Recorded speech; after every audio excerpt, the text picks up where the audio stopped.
Hi అండి, welcome back to Anusha Ram Cherukuri. నేను మీ అనుష. ఈ రోజు వీడియోలో నేను చూపించే రెసిపీ సంక్రాంతి స్పెషల్ నేతి సున్నుండలు ఎలా తయారు చేయాలో చూపిస్తానండి.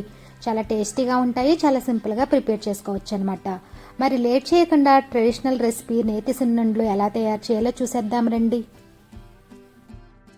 ముందుగా నేను ఇక్కడ 1/2 కేజీ చాయ్ మినపగుళ్ళు తీసుకున్నానండి. వీటిని ఫ్రై చేసుకోవాలన్నమాట. ఇప్పుడు స్టవ్ ఆన్ చేసి కడాయి పెట్టుకుని మినపగుళ్ళు వేసుకుని లో ఫ్లేమ్లో దోరగా వేయించుకోవాలన్నమాట. ఇలా కలుపుతూ ఉండాలండి. ఇలా కలుపుతూ ఉండడం వల్ల సమానంగా ఫ్రై అవుతాయి అన్నమాట. మినపగుళ్ళు ఎంత బాగా వేయించుకుంటే సున్నుండలు అంత టేస్టీగా ఉంటాయండి. లో ఫ్లేమ్లో వేయించుకోవడం వల్ల దోరగా వేగి కమ్మటి వాసన వస్తుందన్నమాట. మా మమ్మీ సున్నుండలు మినుములతో చేసేవారండి. మినుములతో చేసిన సున్నుండలు ఇంకా టేస్టీగా ఉంటాయన్నమాట. వాటిని కూడా ఇలాగే ఫ్రై చేసి తిరగరిలో విసిరి పప్పుని చెరిగి పిండిలా చేస్తారన్నమాట. ఆ ప్రాసెస్లో చేస్తే ఇంకా టేస్టీగా ఉంటాయండి ఈ మినప సున్నుండలు. కానీ అది అందరికీ అవ్వదు కదా, అందుకని చాయ్ మినపగుళ్ళతో చేసి చూపిస్తున్నాను అన్నమాట. చూసారు కదండి, దోరగా వేగాయి కదా, ఇలా వేగితే సరిపోతుంది అన్నమాట. ఇప్పుడు స్టవ్ ఆఫ్ చేసుకుని ఒక ప్లేట్లోకి తీసుకోవాలన్నమాట. ఇప్పుడు అదే కడాయిలో 2 టేబుల్ స్పూన్ల రైస్ వేసుకుని ఇప్పుడు వీటిని కూడా దోరగా వేయించుకోవాలన్నమాట.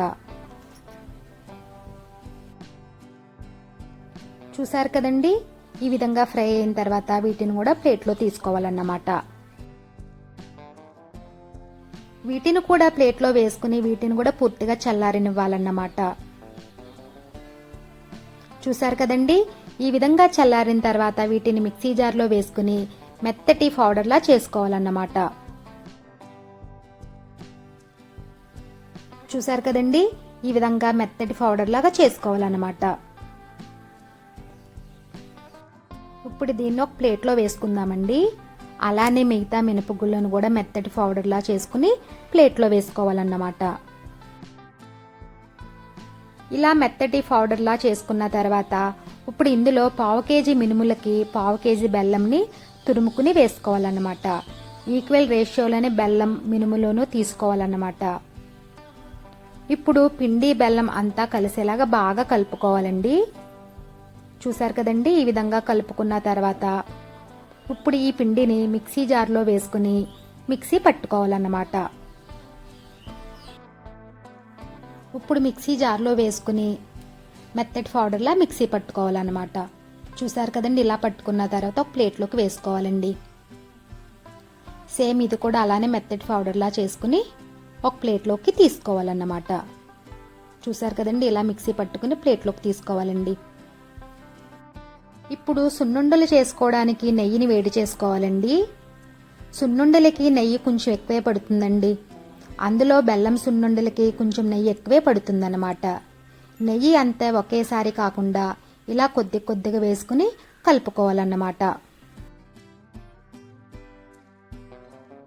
నెయ్యి అంతా ఒకేసారి కాకుండా ఇలా కొద్ది కొద్దిగా వేసుకుంటూ కలుపుకోవాలన్నమాట.